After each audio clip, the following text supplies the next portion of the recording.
The delegate from Colonial Heights, Delegate Cox. Mr. Speaker, point of personal privilege. Delegate has the floor.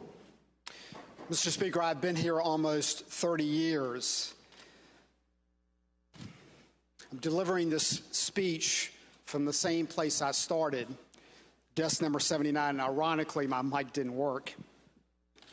I held that seat for 2 years, and this seat has been empty since 2001. So this seat has certainly rarely been used. Let me couple that with, Mr. Speaker, with saying I have never heard a speaker give a floor speech. If you look sort of at the back of the gallery, you will see Speaker Philpott, Speaker Moss, Speaker Wilkins, Speaker Putney, and Speaker Howell. And of course, I had the honor to serve under all of them. So what would compel me to give a speech today? A lot of you know I'm not the most spontaneous person in the world, and I'm certainly not the most impulsive. And I'm a big believer in tradition. And boy, do I fully understand that this office comes with tremendous power. And I fully understand that you must use that power wisely. And believe you me, I pray often for wisdom. I say all of this knowing I know what I'm doing today. I know it's a very big deal. This speech is about the number 61,012,997. Let me repeat that. 61,012,997. How do you get your arms around a number that's big? That is, believe it or not, 50 times larger than all the men and women that have been lost to war in this country. I gave a similar speech in 1996, and that number was 20 million. I gave another speech in 2000, that number was 40 million. The last time I gave this speech in 2014, I know the number well, it was 54,600,549. I know that because I pull my speech file out, like a lot of you do. You have speech files. And unfortunately, when I cross out the numbers, they always got larger. 61,012,997 is the number of abortions since 1973 in Roe versus Wade. That number absolutely crushes me. That number absolutely overwhelms me. That number keeps me up at night. You know, one of my favorite characters in the Bible is King David. And a lot of you know King David had the wonderful moniker of a man after God's own heart. And boy, King David made a lot of mistakes, and that's what I love about the Bible, is it's so real and it's so personal. But boy, did he love the Lord. And he said this in Psalm 139, "You made all the delicate inner parts of my body. You knit me together in my mother's womb. Thank you for making me so wonderfully complex. Your workmanship is marvelous. How well I know it. You watched me as I was being formed in utter seclusion. As I was woven together in the dark of the womb, you saw me before I was born. Every day of my life was recorded in your book. Every moment was laid out before a single day has passed." One of my favorite verses is Hebrews 3:4, very simple. "For every house has a builder, but the one who built everything is God." What an amazing creation. And I look around at this body, and I have so much love and respect for everyone. And I am just amazed when you walk outside what our perfect God has created. Gosh, do you realize we're made in the very image of God? And one of my most astounding things when I think about it is the eye, because it's the window on the whole world. It only weighs an ounce.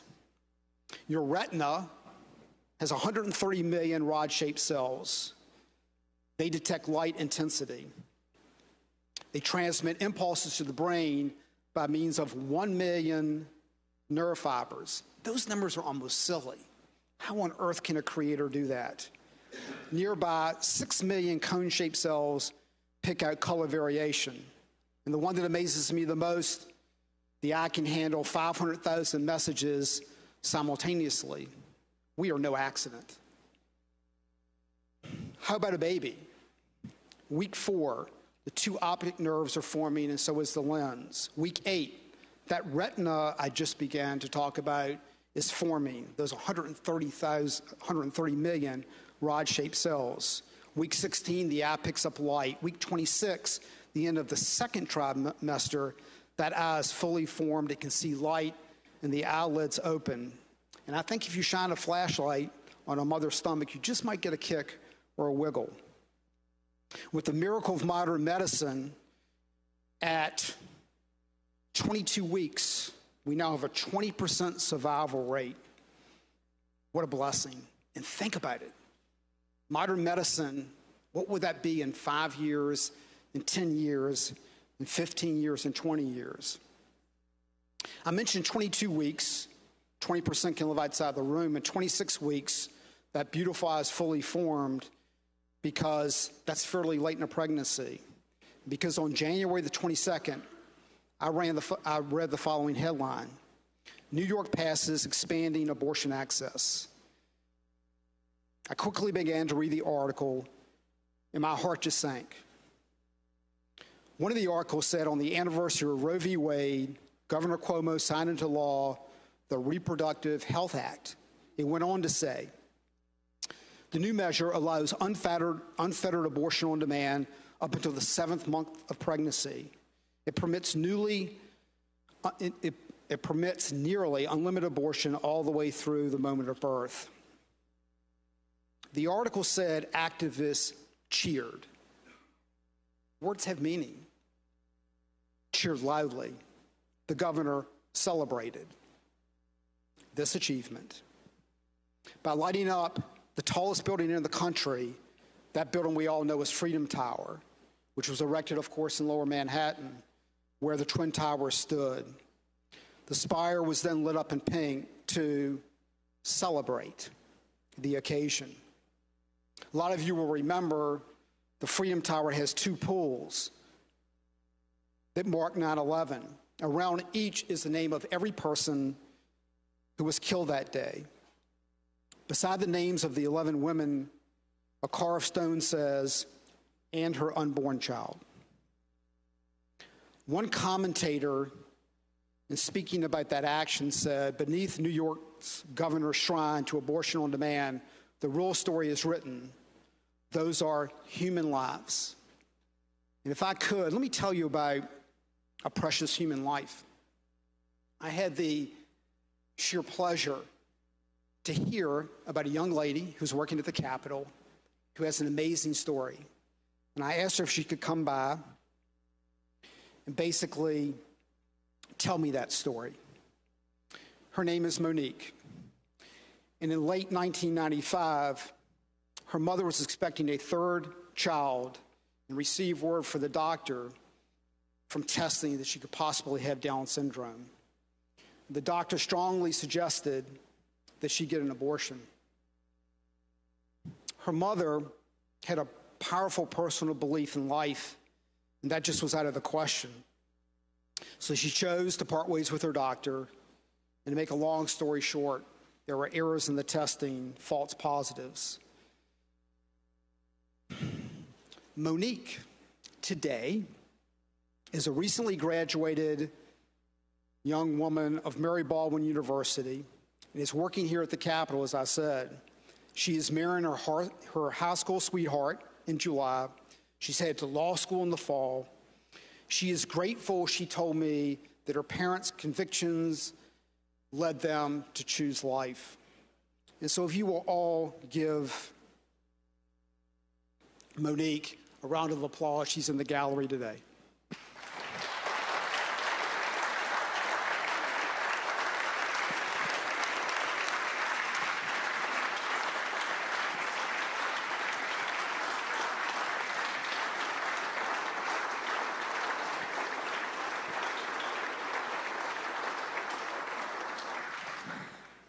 I wish Governor Cuomo could hear Monique's story.